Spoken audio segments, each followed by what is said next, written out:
Waalaikumsalam. Silakan masuk. Baik, gimana kabarnya hari ini, Nak? Alhamdulillah baik, Bu. Alhamdulillah. Baik, dengan siapa kalau boleh tahu? Saya Penny Umairah, Bu. Oke, baik. Ini Penny dari mana nih? Dari kelas atau dari mana? Dari kelas, Bu, tadi.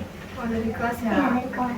Langsung ke sini, sini kelas. Udah sarapan dulu belum, Penny? Udah di rumah tadi, Bu, sarapannya. Oh, sudah ya. Baik, sebelumnya udah kenal ibu belum? Ibu Ratu, bukan? Iya, benar. Baik. Udah kenal berarti ya, Penny? Udah sering dengar. Ibu juga sering lewat depan kelas. Oh iya, ya ibu sering banget lewat kelas kalian ya. Iya. Oke. Sebelumnya Penny sudah pernah belum ya sesi konseling? Belum pernah, Bu. Ini baru pertama kali. Oh, baru pertama kali, jadi first time ya. Iya. Oke. Jadi udah tahu belum apa itu konseling, apa itu asasnya? Belum tahu, Bu. Belum ya. Oke, baik. Jadi di sini ibu mau jelasin apa itu konseling. Iya. Jadi konseling itu adalah proses bantuan oleh ibu sebagai konselor kepada konseling seperti Penny, individu atau kelompok melalui tatapan muka yang hangat dan terbuka dengan tujuan membantu konseling menyelesaikan masalah. Iya, Bu. Oke, baik, sampai sini Penny paham? Paham, Bu. Paham ya. Oke, selanjutnya itu ada asas kerahasiaan, keterbukaan, dan yang ketiga kesukarelaan. Nah, yang pertama asas kerahasiaan. Asas kerahasiaan tuh ibu akan menjaga rahasia apa yang disampaikan oleh Penny. Iya, Bu. Oke, yang kedua asas keterbukaan. Jadi Penny harus terbuka apapun yang ada masalah yang sedang dihadapi oleh Penny. Iya, Bu. Jangan ada yang ditutupi ya. Iya, Bu. Oke, yang ketiga kesukarelaan. Jadi Penny harus sukarela ke sini dengan kemauan Penny sendiri kan? Iya, Bu. Oke. Kemauan Penny sendiri. Tanpa paksa orang lain Iya, ya. betul, Bu. Oke, baik. Sampai sini Penny sudah paham? Sudah paham, Bu? Oke. Baik. Sebelum masuk sesi konseling kita sepakati waktunya mungkin 40 menit ya. Iya, Bu. Bersedia Penny? Bersedia. Oke. Oke, baik. Terima kasih ya Penny karena sudah mau datang hari ini. Jadi bisa ceritakan bagaimana perasaanmu akhir-akhir ini, terutama kita sedang menghadapi menjelang ujian ya. Iya, Bu. Ujiannya tuh banyak banget ya, Bu. Akhir-akhir ini tuh Penny tuh kayak ngerasa tegang banget gitu loh, Bu, dengar kata ujian. Kayak di mana-mana tuh pasti bilang ujian, ketemu teman ujian, terus pas masuk kelas bener-bener memang ujian. Kadang tuh sampai Penny tuh mikir mau tidur aja tuh nggak bisa saking kepikiran ujian, aduh besok ujian, ini ada ujian ini, ya ampun. Terus Penny tuh juga mikir kayak mana ya kalau Penny tuh gagal, gimana ya, ujiannya tuh banyak banget, kayak mana bisa melewatinya, enggak gagal atau enggak, kayaknya tuh bakal gagal deh, nilainya jelek juga, terus takut bakal ngecewain orang tua, kayak gitu loh, Bu. Kayak intinya Penny mikirin ujian dan kayaknya takut gagal. Oke, jadi kamu takut kegagalan gitu ya. Takut banget gagal. Oke, kedengarannya kamu merasa cemas dan takut gagal ya. Saat pikiran itu muncul, biasanya kamu melakukan apa nih, Ken? Terus Penny tuh belajar juga, udah berusaha terus loh, Bu. Belajar tuh kayak malahan kayak nggak ada berhentinya, saking kayak di otak itu tuh mau ngapain keinget belajar, terus juga keinget pengen apa ya, selalu pengen ngulangin apa yang dipelajarin kayak gitu, pengen inget biar nggak lupa gitu, biar nilainya juga bagus gitu. Tapi malahan itu tuh buat Penny nggak fokus aja deh loh, Bu. Kayak Penny tuh baca ngulang-ngulang, tapi yang masuk itu tuh malahan cuma sedikit. Awalnya tuh kayak misal habis belajar gitu masuk ya, Bu, apa diulangin masuk, diulangin itu kayak apa ya, udah lancar kayak gitu. Tapi kita udah nanti malam atau besok pagi lupa lagi, apalagi pas ujian pasti ngeblank Ya, tiba-tiba hilang gitu. Iya. Oke, baik. Jadi kecemasanmu itu justru membuat belajarmu jadi tidak efektif ya, Pen? Iya, Bu. Nah, dalam pendekatan kognitif behavior terapi, kita akan belajar mengenali pikiran-pikiran yang membuat kamu cemas dan menggantinya dengan pikiran yang lebih realistis. Iya, Bu. coba identifikasi dulu pikiran otomatis apa yang sering muncul sih saat kamu menjelang ujian gitu. Biasanya Fanny itu mikir Fanny itu pasti gagal kayak gitu. Fanny pasti gagal, terus Fanny mikir juga pasti nilai-nilai teman itu tuh lebih bagus daripada Fanny. Misal Fanny dapat, walaupun nilai Fanny bagus tapi kayak teman-teman itu bakalan di atas Fanny kayak gitu. Jadi beranggapan gitu kamu ya, Pen? Iya Bu. Oke, itu contoh pikiran irasional atau distorsi kognitif, Pen. Jadi pikiran itu membuat kamu merasa cemas. Sekarang coba pikirin apa buktinya kamu pasti gagal. Sebenarnya tuh ya Bu, Fanny itu tuh kan selalu belajar terus gitu ya Bu. Terus juga Fanny juga memang jarang dapat nilai jelek juga sih Bu. Tapi Fanny tuh merasa tetap aja takut nilai jelek, takut lupa sama jawaban yang bakalan dijawab gitu. Misal Fanny udah belajar, itu tuh inget loh tadi malam tuh apa ya, kayak gitu terus gitu. Jadi tiba-tiba lupa. Iya, takutnya gitu Bu. Tapi memang nilai Fanny memang nggak jelek sih Bu. Alhamdulillah ya. Oke. Nah, di sini kita bisa lihat nih, Pen. Nah, lihat bahwa ketakutanmu itu tidak disadari bukti kuat. Itu artinya pikiran negatifmu tidak realistis. Untuk minggu ini, Ibu pengen kamu mencatat setiap kali merasa cemas menjelang ujian. Apa situasinya, pikiran yang muncul, perasaan yang kamu rasakan, dan bagaimana kamu menanggapinya. Ini disebut catatan pikiran otomatis. Bisa, Pen? Bisa Bu. Nanti Fanny coba tuliskan tadi. Oke, Pen. Nah, sekarang coba kamu mencatat pikiran dan perasaan kamu ya, Pen.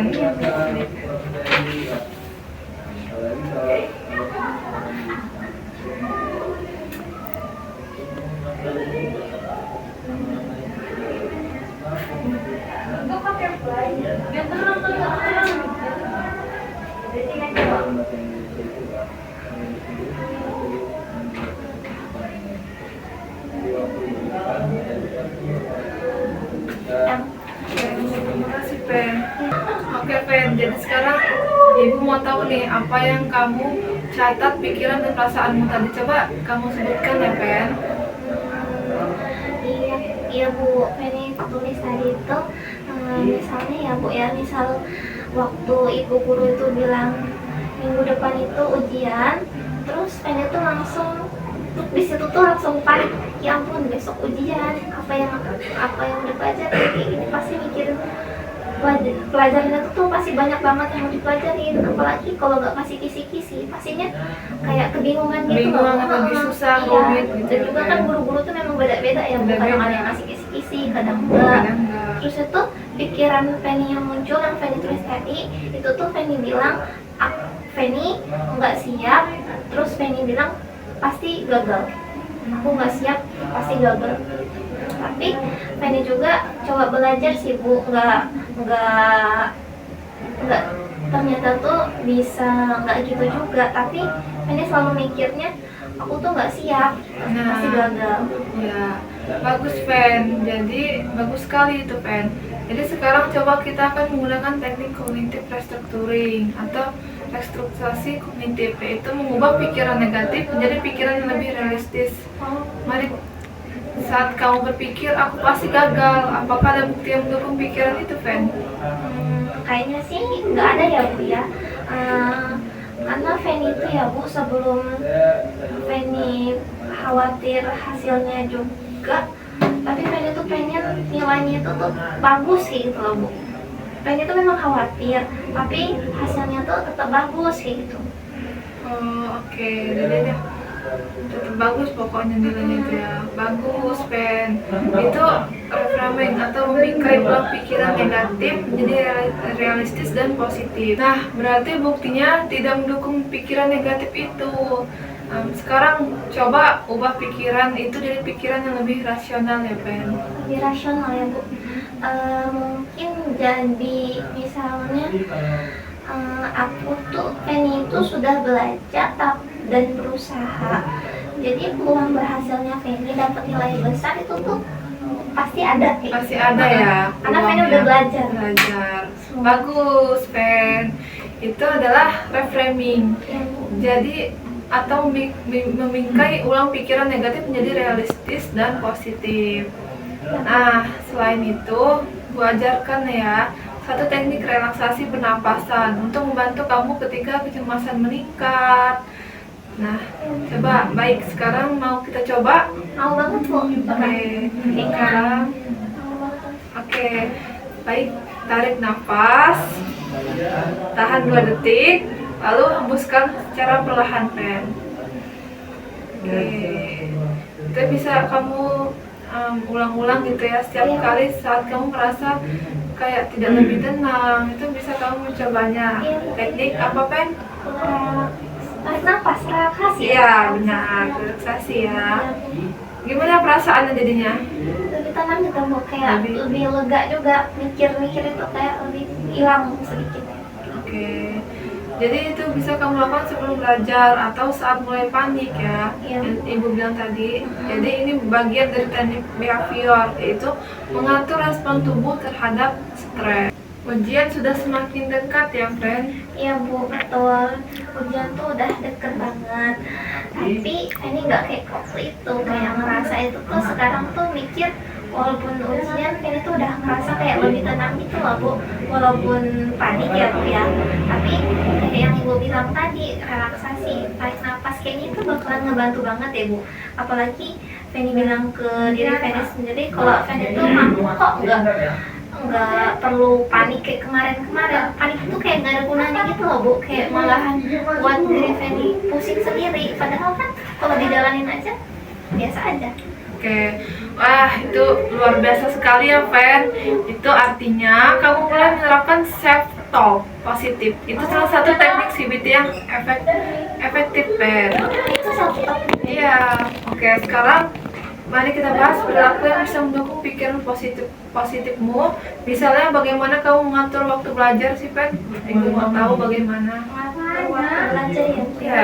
Kayak Fanny tuh misal buat jadwal belajar gitu Bu, per mata pelajaran gitu, kayak mata pelajaran satu matematika gitu ya Bu. Terus itu Fanny kasih waktu istirahat juga, nggak terlalu tegang misal belajar itu. Kayak satu waktu itu untuk matematika, khusus matematika kayak gitu. Tapi nggak terus-terusan belajar Fanny-nya. Kalau udah agak capek, sebelum capek lah udahan kayak gitu. Keburu sakit kepala juga nggak enak. Jadi Iya. Fanny kasih waktu. Kasih waktu gitu ya, Pen. Nggak belajar terus seharian itu enggak. Oke, itu bagus sih, Pen. Oke, jadi itu mengganti kebiasaan yang tidak produktif ya, Pen. Iya Bu. Dengan perilaku baru yang terarah dan seimbang. Selain itu,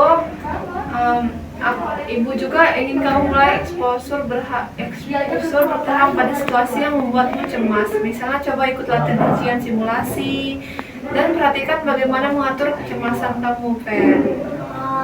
Iya Bu. Fanny juga mau coba latihan soal itu sambil pakai teknik napas tenang.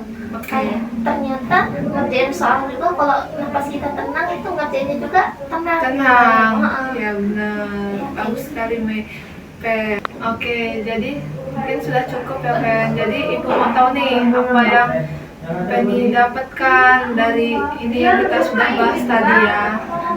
Iya Bu, tadi kan awalnya Fanny masuk sini tuh cerita sama pelajaran kayak Fanny tuh apa ya, pikirannya negatif, terus dia mau ujian tuh pasti mikirnya kayak mana, tapi setelah itu setelah cerita sama ibu, tapi ternyata bisa diganti pikiran itu tuh.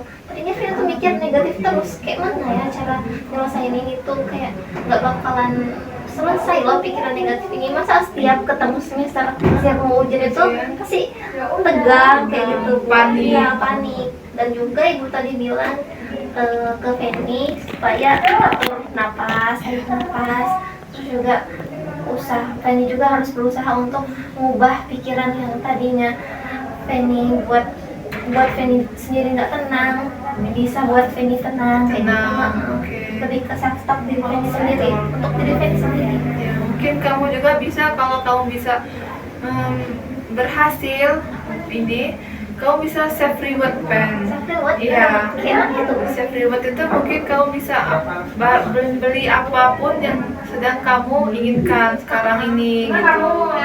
Jadi kalau Penny berhasil ngendaliin diri Penny nggak tegang, Ya. Penny bisa kasih hadiah Hadiah ke Penny. diri sendiri Penny. Nah, begitu ya, Iya, Pen. Bu. Oke. Oke, Pak, ada yang ingin tanya lagi? Enggak. Oke, sudah cukup ya. Mungkin sampai sini aja. Ibu cukupkan. Terima kasih karena Penny sudah mau datang ke sini. Sama Bu Penny, terima kasih udah didengerin ceritanya. Ya, sama-sama, Pen. Ya. Oke, baik. Oke, baik. Jadi Ibu tutup ya. Assalamualaikum warahmatullahi wabarakatuh. Waalaikumsalam warahmatullahi wabarakatuh. Penny pamit ya Bu. Ya, hati-hati ya, Pen. Bu.